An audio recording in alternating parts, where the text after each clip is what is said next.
অনুব্রত মণ্ডলের প্রাক্তন দেহরক্ষী সাইগাল হোসেন তাকেই ফের তেহাড় জেলে গিয়ে জেরা এনআইএর। মোহাম্মদ বাজারে বিস্ফোরক উদ্ধারের ঘটনায় অনুব্রত প্রাক্তন দেহরক্ষীকে জেরা। কলকাতা থেকে দিল্লি গিয়ে সাইগালকে জেরা করলো জাতীয় তদন্তকারী সংস্থা। কি করে বিস্ফোরক দিনের পর দিন এক জায়গা থেকে আরেক জায়গায় সরবরাহ জানতে কেষ্টর প্রাক্তন দেহরক্ষীকে ফের জেরা করলো এনআইএ।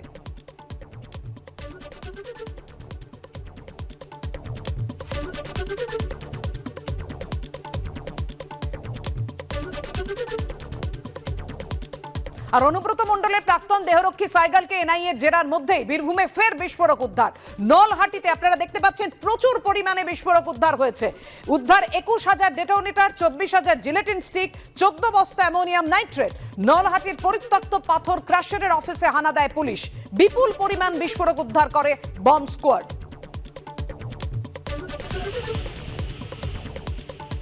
24শে ডিসেম্বর ব্রিগেডের লক্ষ্য কণ্ঠে গীতা পাঠ আর তারই প্রস্তুতি আজ থেকে শুরু হলো।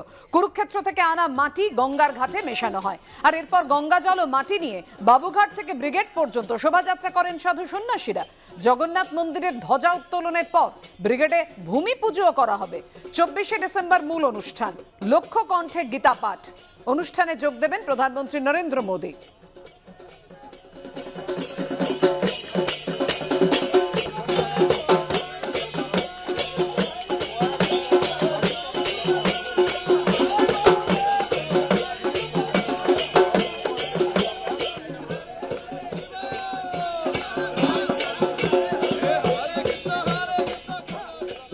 ব্রিগেডে লক্ষ্যকণ্ঠে গীতা পাঠ, সেই লক্ষ্যকণ্ঠে গীতা পাঠের যে প্রাথমিক পদক্ষেপ, সেই পদক্ষেপ হচ্ছে গঙ্গা বক্ষ থেকে যে মাটি নেওয়া। বিভিন্ন মাঙ্গলিক অনুষ্ঠান আছে, সেই মাঙ্গলিক অনুষ্ঠানের প্রাথমিক পদক্ষেপ। এবং এইখানে আমরা যারা রয়েছেন তাদের সঙ্গে কথা বলবো।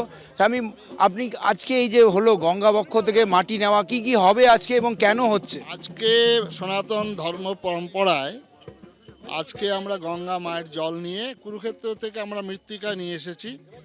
আর জগন্নাথ ধামের ধ্বজ দিয়ে ওখানে ভূমি পূজন হবে।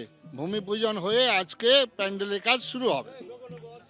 এবং অর্থাৎ লক্ষ্যকণ্ঠে গীতা পাঠের যে শুভারম্ভ সেইটা আজকে থেকে হয়ে গেল। এবং গঙ্গাবক্ষের মাটি শুধু নয়, কুরুক্ষেত্রের মাটি এবং জগন্নাথ ধামের যে পতাকা, সেই পতাকা নিয়ে যেখানে লক্ষ্যকণ্ঠে গীতা পাঠ হবে সেইখানে যাওয়া হবে এবং সেখানে গিয়ে একে একে বিভিন্ন মাঙ্গলিক যে পদক্ষেপ আছে, রীতি আছে, সেগুলো করা হবে। যার মধ্যে রয়েছে ধ্বজা উত্তোলন, খুঁটি পুজো এবং ভূমি পুজো। ক্যামেরায় সঞ্জয় চট্টোপাধ্যায়ের সঙ্গে ঝিলম করঞ্জয়, এবিপি আনন্দ, কলকাতা। 24শে ডিসেম্বর ব্রিগেডের লক্ষ্য কণ্ঠে গীতা পাঠের প্রস্তুতির ছবি আপনারা দেখতে পাচ্ছেন। আজ থেকেই সেই প্রস্তুতি শুরু হয়েছে। কুরুক্ষেত্র থেকে মাটি আনা হয়েছে এবং সেটা গঙ্গার ঘাটে মেশানো হয় আর তারপর গঙ্গা জল ও মাটি নিয়ে বাবুঘাট থেকে ব্রিগেড পর্যন্ত শোভাযাত্রা করেন সাধু সন্ন্যাসীরা। জগন্নাথ মন্দিরের ধ্বজা উত্তোলনের পর ব্রিগেডে ভূমি পুজো করা হয়। 24শে ডিসেম্বর মূল অনুষ্ঠান লক্ষ্য কণ্ঠে গীতা পাঠ। অনুষ্ঠানে যোগ দেবেন প্রধানমন্ত্রী নরেন্দ্র মোদী আর তারই প্রস্তুতি হলো আজ।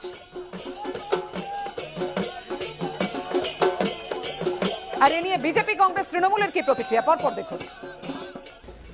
যারা ধর্মীয় উস্কানি দেখছে তারা নিজেরাই তো চণ্ডীপাঠ শুরু করে দিয়েছে। যদি জিনিসটা তো খারাপ নয়, আপনারা করুন না। আমি বলছি সবাই করা উচিত। ভারতবর্ষ সংস্কৃতির সঙ্গে গীতা যুক্ত। সারা বিশ্বে এখন গীতার প্রচার চলছে বিভিন্ন ভাষাতে। আজকে মানুষের জীবনে যে সমস্যা, তার থেকে মানুষ মুক্তি পাচ্ছে গীতার মাধ্যমে। তো সেই জন্য গীতা পাঠ যদি কেউ করে আর তাই যদি আয়োজন করে, প্রচার করে, তো খুব ভালো কথা। পুণ্য ওদেরও হচ্ছে, মানুষের জীবনে পরিবর্তন হচ্ছে।